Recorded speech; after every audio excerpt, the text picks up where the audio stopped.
आपण पाहत आहात नाशिक खबर न्यूज, जनतेचे हक्काचे व्यासपीठ।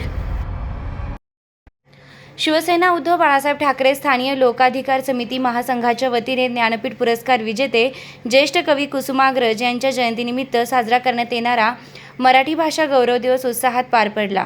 मरीन लाईन्स येथील बिर्ला मातोश्री सभागृह येथे या कार्यक्रमाचं आयोजन करण्यात आलं होतं। या सोहळ्यात मराठी अभ्यास केंद्राचे दीपक पवार यांना मराठी भाषा गौरव पुरस्कार प्रदान करून सन्मानित करण्यात आलं। मराठी भाषा साहित्य आणि संस्कृतीच्या जतन संवर्धनासाठी त्यांनी केलेल्या कार्याचा गौरव यावेळी करण्यात आला।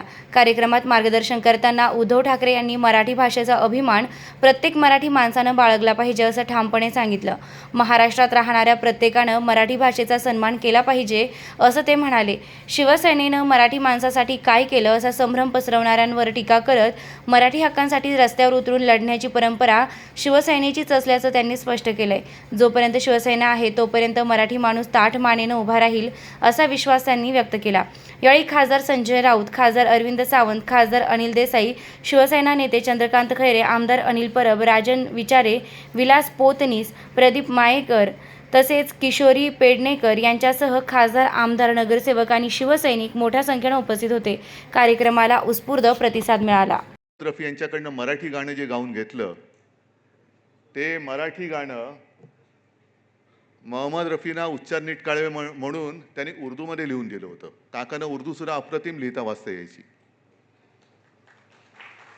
हे मी का सांगतोय की कोणत्याही भाषेचा आम्ही द्वेष नाही करत, पण आमच्यावरती जबरदस्ती करू नका एवढीच आमची एक जोपर्यंत ऐकताय तोपर्यंत नम्र विनवणी आहे। दीपकजी, तुम्ही म्हणालात बोलता बोलता की माझा राग आला तरी चालेल, हल्ली मला पवारांचा राग नाही येत, पण तुम्ही मराठीसाठी बोलतात आणि शिवसेनेचा जन्मच मराठी माणसाच्या न्याय हक्कासाठी लढणारी संघटना म्हणून झालेला आहे। त्याच्यामुळे मराठीसाठी आम्ही दोघं भाऊ एकत्र आलो। आता मुख्यमंत्री त्यांचं क्रेडिट घेत आहेत। दोन बंधूंना मी एकत्र आणले म्हणजे हे आत्ताच्या काळात एक ती विंदा करंदीकरांची कविता आहे, त्यातल्या दोन ओळी आहेत। लढवून बांधवाना संहार साधणारा गीता खुशाल सांगे, इलाज काय त्याला। म्हणजे आधी भांडवायचं, भांडणं लावायची आणि मग आम्हीच सगळं केलं। भावाभावात भांडणं लावायची, संवाद घडवायचा आणि मग गीता सांगायची। उपयोग काय त्याचा, इलाज तरी काय त्याला। बरं, जसं आम्हाला दोघांना भावानं एकत्र आणलं तसं आता तुम्ही तिकडे पण काही एकत्रीकरण करतात का?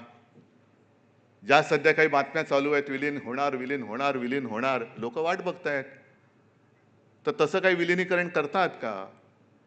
नाही तर कशाला उगाच फुकटच्या गोष्टी करतायत, कशाला नसत्या गोष्टीचं श्रेय घेताय? मला एका गोष्टीचं समाधान आहे, म्हटलं तर अभिमान सुद्धा आहे, अभिमान नक्कीच आहे की मी मुख्यमंत्री असताना राज्यात मराठी भाषा सक्तीची केली। पण त्याचबरोबर एका गोष्टीचं वैषम्य पण आहे की महाराष्ट्रामध्ये मराठी सक्तीची करण्याचा निर्णय घ्यावा लागतो, याचं मला एक खेद सुद्धा आहे की सक्ती कशाला पाहिजे। महाराष्ट्र म्हटलं तर मराठीच असली पाहिजे, पण ते मी केलं। आता त्याच्यानंतर काल सुद्धा पुन्हा म्हणजे यांची सवय काय आहे की जुनं दळण हे दळत बसायचं आणि एवढं दळायचं की लोक शेवटी ते खरं मानायला लागतात। हिंदीची सक्ती, आता ती कमिटी नेमली होती, त्याने अहवाल दिला, तो अहवाल घेतला हातामध्ये। आता अहवाल हातात घेतला म्हणजे तो शब्दशः बघितलं तर स्वीकारला, पण तो स्वीकारल्यानंतर अंमलबजावणी करायची की नाही त्या अनुषंगाने कमिटी नेमली होती, त्या कमिटीची बैठकच झाली नाही। कारण त्याच्याच आधी तुम्ही सगळं सुरत गुवाहाटी अशी जी एक यात्रा काढली, त्याच्यात सरकार पाडलं, त्याच्यामुळे त्या कमिटीची बैठकच नाही झाली।